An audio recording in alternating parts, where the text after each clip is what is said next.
তৃণমূলের গোষ্ঠী সংঘর্ষে তুলকালাম ভরতপুর। বিধায়ক ঘনিষ্ঠ তৃণমূল কংগ্রেস কর্মীদের বাইক মিছিলে হামলা চালালো দলেরই ব্লক সভাপতির গোষ্ঠীর লোকজন।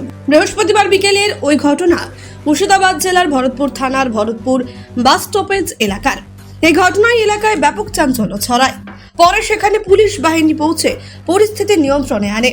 ঘটনাস্থলে কান্দি এসডিপিও শাস্ত্রেক আম্বারদর।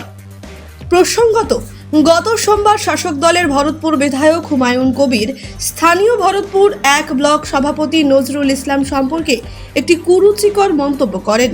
তিনি বলেছিলেন, এখানকার ব্লক সভাপতি কলকাতায় আন্ডার প্যান্ট পরে কান ধরে উঠবোস করছে, সেই ছবি তার কাছে রয়েছে। বিধায়কের এই মন্তব্যের প্রতিবাদ জানিয়ে বুধবার দলের ব্লক সভাপতি অনুগতরা একটি প্রতিবাদ মিছিল করেন। এমনকি বিধায়কের কুশপুত্তলিকাও পোড়ানো হয়। এরপর এদিন বিকেলে বিধায়ক ঘনিষ্ঠরা পাল্টা ভরতপুর কিষান মান্ডি এলাকা থেকে বাইক মিছিল বের করেন। মিছিলটি স্থানীয় ডাঙ্গাপাড়া থেকে ফেরার সময় বাস স্টপেজ হয়ে যাচ্ছিল। সেই সময় শাসক দলের ভরতপুর প্রধান কার্যালয় থেকে ব্লক সভাপতি অনুগামীরা লাঠি সোঁটা নিয়ে বাইক বাহিনীর ওপর হামলা চালায় বলে অভিযোগ। এই সময় এখানকার ব্লক সভাপতি পার্টি অফিসের ভেতরেই বসেছিলেন। এদিকে পুলিশের সামনেই কয়েকজন বাইক আরোহীকে রাস্তায় ফেলে মারধর করার সাথে বাইকও ভাঙচুর করা হয়। এরপর পুলিশ লাঠিচার্জ করে বলে অভিযোগ। ব্লক সভাপতির লোকজনদের পুলিশ তাড়িয়ে ফের অফিসে ঢুকিয়ে দেয়। বিধায়ক সাহেব, আপনার আজকে প্রোগ্রাম ছিল, ভরতপুরে বাইক র্যালি ছিল আপনাদের অনুগামীদের। তো বাইক র্যালি হওয়ার পর ফিরে আসার পথে আপনারই দলের ব্লক সভাপতি আপনার অনুগামীদের উপর চড়াও হয়। এই পরিপ্রেক্ষিতে আপনি কি বলবেন? কি বলবো, ওই দত্ত চরম জায়গায় পৌঁছেছে। ওর পিছনে জেলা সভাপতির মদত আছে, সেই মদতে ও হাতির পা দেখেছে, সীমা লঙ্ঘন করেছে। তার আইনে যেমন শাস্তির বিধান আছে সেরকম পুলিশ প্রশাসন দেখবে। পুলিশ প্রশাসনের উপর আমার আস্থা আছে। তার যে গর্হিত কাজ, গতকালকেও আমার নামে যে কুৎসা, আমাকে যে অসম্মান জনমানুষের সামনে করেছে, আমার কুশপুত্তলিকা তৈরি করে সেটাকে কাঁটা জুতো দিয়ে মারিয়ে উড়িয়েছে। তারপরে আজকে তার প্রতিবাদে আমার অনুগামীরা একটা মিছিল করেছে। তাতে কারো বিরুদ্ধে কিছু না, মমতা ব্যানার্জি জিন্দাবাদ, অভিষেক ব্যানার্জি জিন্দাবাদ, হুমায়ুন কবির জিন্দাবাদ বলেছে। তার জন্য তাদেরকে যদি মার খেতে হয়, মারের বদলা মার হুমায়ুন কবির দিতে জানে। সময় আসলে দেখতে পাবেন, মারের বদলা মার দেওয়া হবে। আচ্ছা, ব্লক সভাপতি অভিযোগ, ওনাদের অভিযোগ যে আপনার অনুগামীরা নাকি অশ্লীল ভাষায় ভাষা করে, তার জন্য আজকে হাতাহাতির কারণ। ঠিক আছে, অশ্লীল ভাষা যদি করে থাকে তার জন্য প্রশাসনের দ্বারস্থ হবে। তা যদি তার রেকর্ডিং করে যেখানে জানাবে, কিন্তু তাকে গায়ে হাত দিয়ে মারার অধিকার কোথা থেকে পেয়েছে তার হিসাব কষাতে বুঝে নেওয়া হবে যে কত বড় শক্তিমান হয়েছে, কত শক্তি তার পিছনে আছে। সেটা হুমায়ুন কবির দেখে নেওয়ার ক্ষমতা হুমায়ুন কবিরের আছে। ঠিক সময় মতো সেটার জবাব দেওয়া হবে। আপনারা দেখতে পাবেন নিশ্চয়ই, আমার হাতে লাঠি ছিল না, রড ছিল।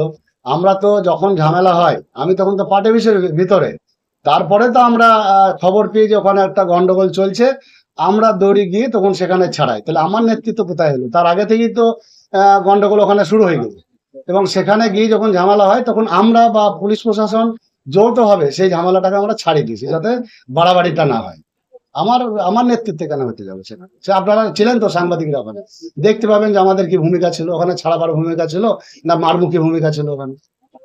দুদিন আগে পার্টি অফিস ওপেনিং এর সময় তখন আমরা যদি কিছু কথা বলেছিল, তার পরিবর্তে কালকে আবার বিধায়কের পুষ্পগুলো নিয়ে এরকম একটা দ্রুত এবং ঝাঁটা দেওয়া হবে। তার কি আজকে সেই জবাব পর্বটা কি দিচ্ছে?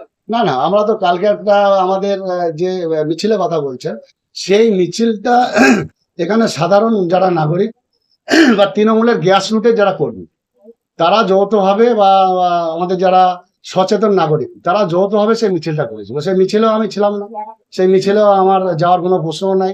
মানুষ সেখানে স্বতঃস্ফূর্তভাবে বেরিয়ে বিধায়কের যে কুরুচিকর মন্তব্য, জেলা সভাপতি গালমন্দ করা, অভিষেক বন্দ্যোপাধ্যায়কে গালমন্দ করা, আমাকে গালমন্দ করা, বাবা তুলে কথা বলা, এই ধরনের যে কুরুচিকর লাগামহীন ভাষা প্রয়োগ, সেখানে মানুষ তার প্রতিবাদ জানিয়েছে যে তিনি যখন যা মন হয় মুখে বলেন, তো তার বিরুদ্ধে সাধারণ মানুষ, আপনারা দেখবেন ব্যানারটায় লেখা আছে প্রতিবাদ মিছিল। তো সেখানে আমাদের ভূমিকা নাই, সেখানে সাধারণ মানুষ বা গ্রাসরুটে যারা কর্মী তারাই কিন্তু তার প্রতিবাদ জানিয়েছে। আজকে তার কোনো পুনরাবৃত্তির ব্যাপার নেই। আজকে তারা, কালকে আমরা মিছিল করলাম, আমাদের লোকরা করলো মিছিল, হ্যাঁ, তো সেখানে মিছিল হয়ে গেল, আজকেই পাল্টা মিছিল করতে হবে তার তো কোনো ইয়ে ছিল না। একটা তো তার মানে দেখে একটা উত্তেজনা তৈরি করা। এবং আমার কথা হচ্ছে যে ঠিক আছে, মিছিল গেল, প্রশাসন দাঁড়িয়ে আছে, আমরা দাঁড়িয়ে থেকে মিছিল পার করি। তাহলে একবার যখন মিছিল হয়ে চলে গেল, হাটদার সেই মিছিলকে আবার এদিকে রিটার্ন করাবার তো কোনো প্রশ্ন ছিল না। তার মানে কি, উদ্দেশ্য প্রণীত ভাবে যাতে আবার একটা ঝামেলা করা যায়, তার প্রচেষ্টায় তারা কিন্তু সেটা করেছে। আমরা কিছু অনুগামীরা বলছে বিধায়ক অন্য দলের হয়ে কাজ করছেন বা দল বিরোধী কোনো কথাবার্তা বলছেন। হ্যাঁ, সঠিক বলছেন, কারণ বিধায়ক আপনারা দেখছেন আমাদের 8টা অঞ্চলের প্রধান, 8টা অঞ্চলের অঞ্চল সভাপতি, যদিও বিধায়কের 5টা অঞ্চল, কিন্তু আমাদের ব্লকে 8টা অঞ্চল, এবং পঞ্চায়েত সমিতি চেয়ারম্যান থেকে, ভাইস চেয়ারম্যান থেকে, কর্মদক্ষ থেকে, মানে শাখা সংগঠন থেকে, আমরা সবাই তো ইউনাইটেড ভাবে এক জায়গায় আছি। কিন্তু তিনি যে মিটিং গুলো করছেন সেখানে কিন্তু কাউকে ডাকা হয় না। কাকে ডাকে? কংগ্রেসের লোকটাকে ডাকে, বা তার যারা ভোট করেনি 2021-এর নির্বাচনে তাদেরকে ডাকে। সেই জন্য মানুষের একটা ক্ষোভ, তৃণমূল যারা ভোট করেছে বিধায়কের তাদের একটা ক্ষোভ, যে আমাদের ভোটে বিধায়ক, অথচ তিনি আমাদেরকে ডাকছেন না, যারা ভোট করেনি কংগ্রেসের লোককে সেই সুবিধাগুলো পাই দিচ্ছেন। এবং ভরতপুরে আজ প্রায় 4 বছর হতে গেল, একটা টাকারও কাজ হয়নি, কোনো ডেভেলপমূলক কাজ হয়নি, এখানে ডেভেলপমেন্টের কোনো কাজ হয়নি, টাকা সব সালারকে দিয়ে দিয়েছে।